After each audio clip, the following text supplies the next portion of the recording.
Headlines sponsored by Bhushan jewellers, एहसास अपनेपन का। कोरोना के मामलों को बढ़ता देख प्रदेश में शादियों की धाम अब पूर्ण रूप से बंद। शादियों में शामिल हो सकेंगे 20 लोग। मुख्यमंत्री जयराम ठाकुर ने 10 मई तक बढ़ाई पाबंदियां। कोरोना के प्रकोप के चलते मंडी जिला में भी धाम पर पूर्ण विराम। देवी देवताओं की शोभा यात्रा आयोजनों की मनाही। नियमों की अवहेलना करने वालों के विरुद्ध होगी कानूनी कार्रवाई।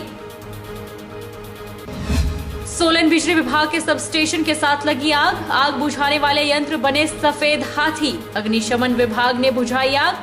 आगजनी बुझाने के यंत्र सही तरीके से कार्य करते तो नहीं होता नुकसान। और पांवटा साहिब में बिना ई पास के एंट्री बंद। नाकों पर पुलिस जवान के साथ प्रशासन की टीम तैनात। सभी आने जाने वालों के दस्तावेज किए जा रहे चेक, फिर दी जा रही पांवटा में एंट्री। नमस्कार, आप देख रहे हैं HP 24x7। मैं हूं जनीशा। कोरोना के बढ़ते मामलों के बीच प्रदेश सरकार ने प्रदेश में 10 मई तक पाबंदियां बढ़ा दी है। मुख्यमंत्री जयराम ठाकुर ने कोविड की वर्तमान स्थिति को देखते हुए बैठक की, जिसमें कई महत्वपूर्ण निर्णय लिए गए। प्रदेश में शादियों की धाम पर पूर्ण प्रतिबंध लगा दिया गया है। इसके अलावा अब शादियों में 50 की बजाय 20 लोग ही शामिल हो सकेंगे। मुख्यमंत्री जयराम ठाकुर ने कहा कि कोविड के मामले बढ़ना चिंता का विषय है। प्रदेश में मृत्यु दर भी बढ़ी है। उन्होंने बताया कि 16,000 से ज्यादा एक्टिव केस हैं, जिसको देखते हुए शादियों की धाम को पूर्ण प्रतिबंधित किया गया है। शादियों में अब 20 लोग ही शामिल हो सकेंगे ताकि कोरोना संक्रमण को रोका जा सके। उन्होंने बताया कि प्रदेश में बिस्तरों और ऑक्सीजन की कोई कमी नहीं है। मास्क, सैनिटाइजर, वेंटिलेटर पर्याप्त मात्रा में है।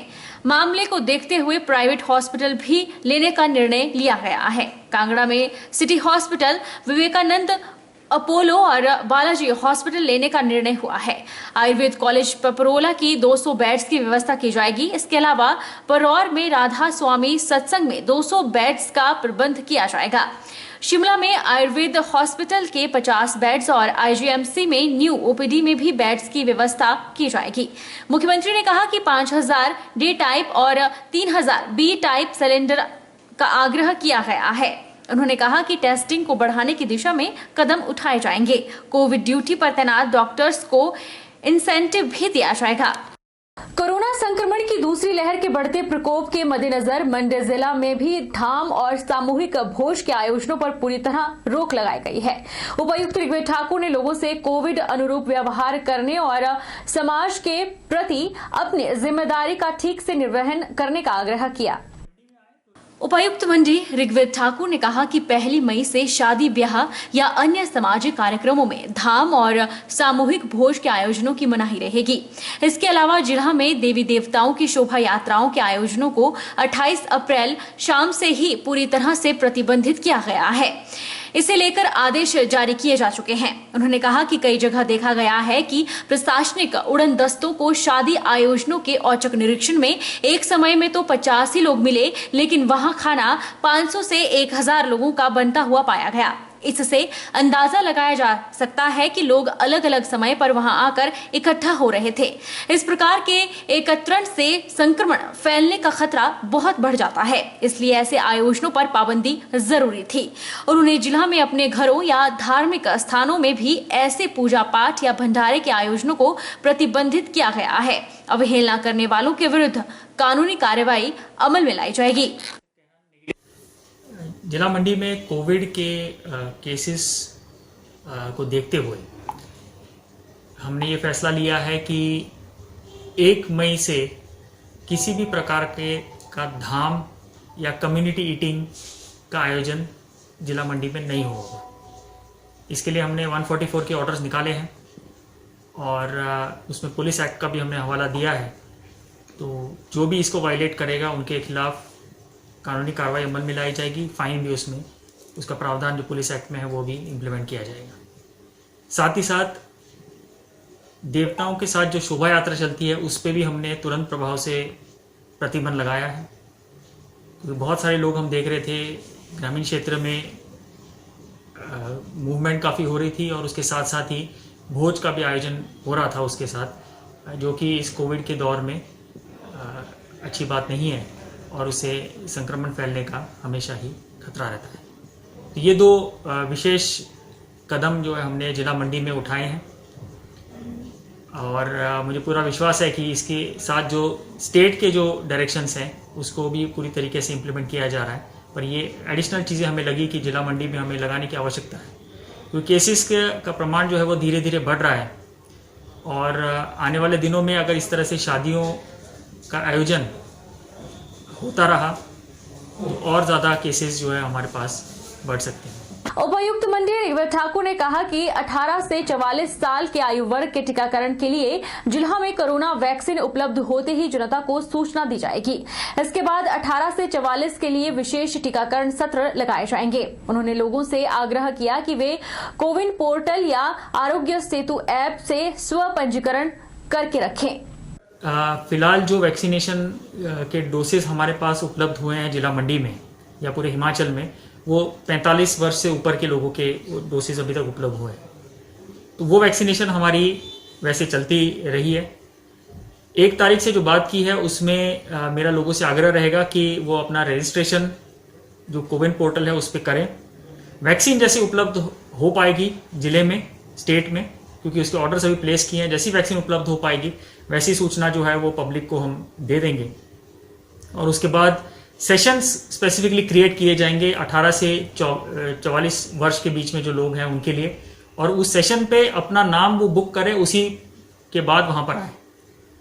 तो ये मेरी लोगों से अपील रहेगी, रजिस्ट्रेशन करके रखें। जब सेशंस क्रिएट हो जाएंगे, जब वैक्सीन उपलब्ध होगी तो सेशंस क्रिएट हो जाएंगे। सेशन जब क्रिएट हो जाएंगे तो अपना सेशन बुक करें और फिर उसके अनुरूप उस वैक्सीनेशन सेंटर पे पहुंचे, तब वो सबकी वैक्सीनेशन जो है की जा सकेगी। ज्वालामुखी और देहरा क्षेत्र में अब 50 लोगों की शादी की परमिशन को कैंसिल कर दिया गया है। अब केवल 20 लोगों को ही अनुमति प्रदान की जा रही है। ये बात एसडीएम धनवीर ठाकुर ने ज्वालामुखी में बताई। एसडीएम ने बताया कि शादी में डीजे और बैंड बाजा बजाने की भी कोई अनुमति नहीं है और धाम पर भी पूर्णतः प्रतिबंध लगा दिया गया है। से जो है वो पूरे हमारे जिला कांगड़ा में पर्टिकुलरली हमारे इसमें मैं जैसे बात करूंगा देहरा और ज्वालाजी में शादियों की अगर हमने कोई परमिशन पहले 50 की दी है तो वो रद्द समझी जाएगी। वो शादियां सिर्फ 20 आदमी की ही मान्य होगी। शादियों में धाम शब्द अब नहीं होगा, धाम नहीं होगी और मेरे इसमें ना कोई डीजे होगा ना कोई बाजा होगा। और आगे के लिए जो भी परमिशन लेगा, अगर 20 आदमी की परमिशन लेगा तो उनका विद नेम्स जो है वो देगा, नहीं वो कैंसिल समझी जाएगी, वो 20 की ऑटोमेटिकली मानी जाएगी।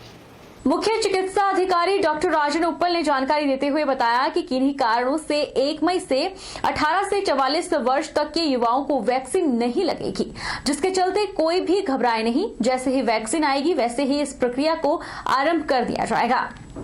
1 मई से 18 से 44 वर्ष तक के लोगों को कोरोना वैक्सीन लगनी थी, जिसके लिए पात्र लोग ऑनलाइन पंजीकरण करवा रहे हैं। मुख्य चिकित्सा अधिकारी सोलन डॉक्टर राजन उप्पल ने कहा कि बिना पंजीकरण किसी को भी वैक्सीन नहीं लगाई जाएगी। लोग इस वैक्सीन को लगाने के लिए जिला सोलन में आतुर दिखाई दे रहे हैं। लोग घबराए नहीं। 1 मई के बाद जैसे ही वैक्सीन पर्याप्त मात्रा में पहुंच जाएगी वैसे ही अभियान को आरंभ किया जाएगा। स्वास्थ्य विभाग ने लोगों से भ्रांतियों से दूर रहने का आग्रह किया है और कहा कि 1 मई को कोई भी बेवजह इस आयु वर्ग का वैक्सीन लगवाने न आए। 45 वर्ष से अधिक के लोगों को यथावत वैक्सीन 1 मई से लगती रहेगी। जो वैक्सीन हमारी 18 से 44 वाले ग्रुप को लगनी थी वो 1 मई से वैक्सीनेशन नहीं लग पाएगी, पर 18 से 44 वाला जो ग्रुप है रजिस्ट्रेशन ओपन हो गई है। सब लोग अपनी रजिस्ट्रेशन प्रॉपर कराते रहें, क्योंकि किसी भी आदमी को स्पॉट रजिस्ट्रेशन पे नहीं, बिना रजिस्ट्रेशन के इंजेक्शन नहीं लगाया जाएगा। पर साथ में जो 45 साल से ऊपर लोगों को वैक्सीनेशन लग रही थी वो जैसे लग रही थी वैसे ही लगती रही। वो 18 से 44 की जो वैक्सीन है वो स्टेट ने प्रोक्योर करनी थी, उन्होंने ऑर्डर्स दिए हैं, अभी कुछ दिनों में पहुंच जाएगी। इसी पैनिक को ख़त्म करने के लिए हमने आप लोगों को सबसे पहले बुलाया है कि लोग रिलैक्स होकर बैठें।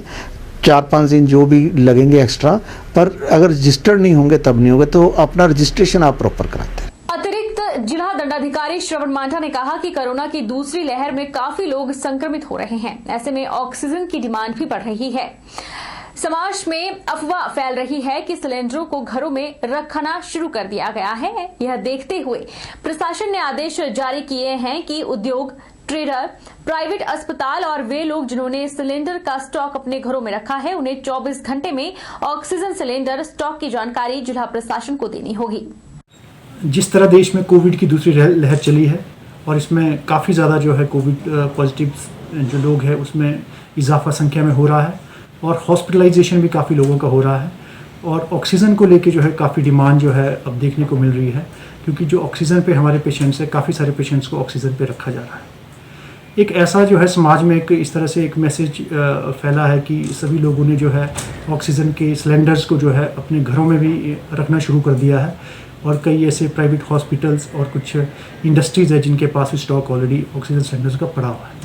तो ज़िला में ये देखते हुए आदेश जारी किए गए कि 24 घंटे के अंदर जितने भी इंडस्ट्रीज़ है, ट्रेडर्स है और उनके गोडाउन्स और स्टोर्स में उनके पास कितने ऑक्सीजन सिलेंडर्स पड़े हैं, साथ ही प्राइवेट हॉस्पिटल्स और प्राइवेट इंडिविजुअल जिन लोगों ने अपने घरों में ऑक्सीजन के सिलेंडर्स को रखा है और जो यूज़ नहीं हो रहे हैं, तो वो सारा स्टॉक जो है 24 घंटे के अंदर डिस्ट्रिक्ट एडमिनिस्ट्रेशन को रिपोर्ट करेंगे। 24 घंटे के बाद अगर कोई भी ऑक्सीजन सिलेंडर किसी के पास ही पाया गया तो वो ऑक्सीजन सिलेंडर जो है एक हिसाब से इलीगल माना जाएगा और एडमिनिस्ट्रेशन उसको कभी भी अपने कब्जे में ले लेगा। तो इसीलिए एक गुजारिश जो है पूरे मंडी ज़िला में जितने भी ट्रेडर्स है, इंडस्ट्रियलिस्ट्स है, प्राइवेट हॉस्पिटल्स है और इंडिविजुअल्स हैं जिनके पास ऑक्सीजन सिलेंडर्स पड़े हैं और स्टॉक पड़ा है, वो 24 घंटे के अंदर अंदर जो है हमें रिपोर्ट करें, ताकि अगर कभी एक्सट्रीम इमरजेंट हमारे पास कंडीशन आती है तो इस ऑक्सीजन को हम किसी की जान बचाने के लिए प्रयोग कर सकें। धन्यवाद। रुकेंगे एक छोटे से ब्रेक के लिए, ब्रेक के उस पार फौरन लौटेंगे।